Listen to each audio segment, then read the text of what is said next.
What's up, baseball players? I'm Coach Dan Blewett. In today's video, let's talk about, should you be learning to throw backdoor sliders and backdoor curveballs? Are these useful pitches for amateur players or not so much?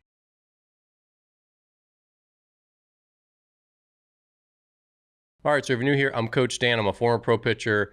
On my channel, I hope you subscribe.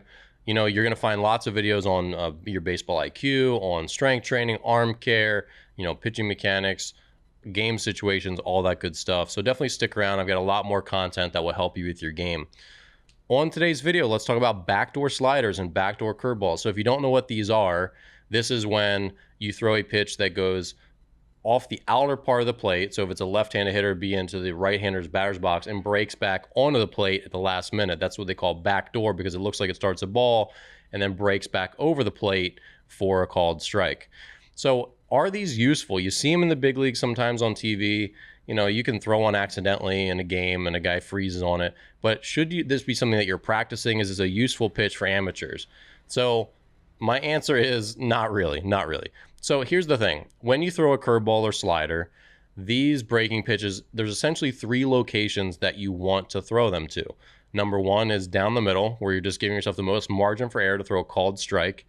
The second one is to the bottom border of the strike zone, on the outside border of the strike zone, which is where you want to get the pitch when you're pretty sure they're going to swing in like an 0-1 count or a 1-2 count. And you want them to either swing and miss, or it to be a called strike, or they just put it in play with weak contact. But you don't want to throw it off the plate.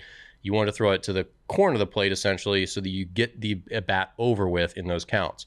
And the third place you'd throw your breaking ball is either breaking, in the case of a curveball, like down the middle, below the strike zone, or in the case of a slider, down the middle where it breaks off at a diagonal. So they're breaking off the plate where they can't possibly swing and make contact. It's going to be a ball if they take it, but it's going to be a swing and miss if they swing at it. So that's, again, the bounced curveball or the slider that, maybe bounces or is like close to the dirt.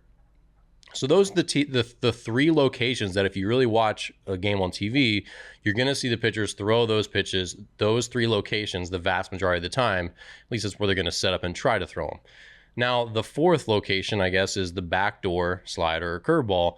But here's the thing. Those first three locations are super duper important and effective, and they're going to get hitters to swing and miss. They're going to get them to roll over ground balls. They're going to get you called strikes. Those are the important things that you really need to do. Get called strikes, get weak contact, get swings and misses.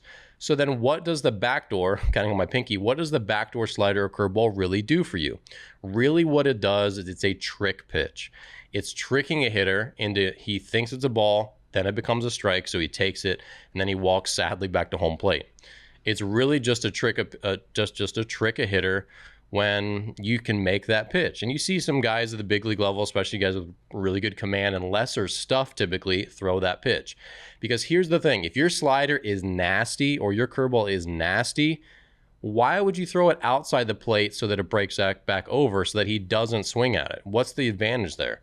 If your pitch is nasty, throw it for the middle so it starts down the middle and then breaks off the plate, because if you know that thing's dirty, then you want him to swing at it, right?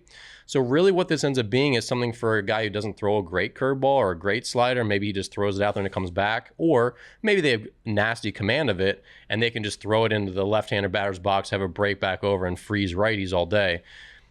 There can be a use for it in some situations, but again, as an amateur player, whether you're college, high school, or below, you really need to spend the vast majority of your time honing the middle, 1-2, and strikeout locations.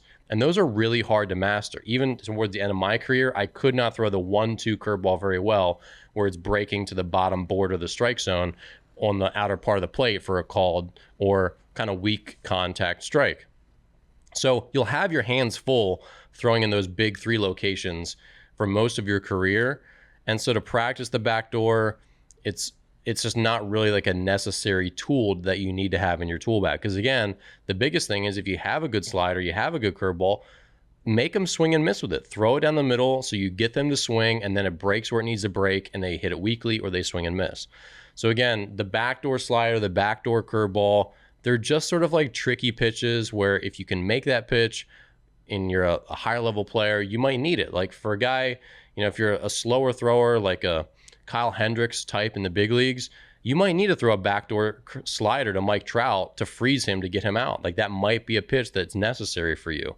But if you're throwing more like an Andrew Miller type, who threw that disgusting slider for the Indians back in the World Series back in 2016, he doesn't need to freeze and trick anybody. He's just going to throw down the middle. You're going to swing and you're going to strike out, and that's going to be the end of the transaction, right? So don't mistake the use case of each pitch. The backdoor slider is trick. I am trying to trick him into not swinging, whereas if it's a good breaking ball, you want them to swing, and that because you're going to get the result that you want.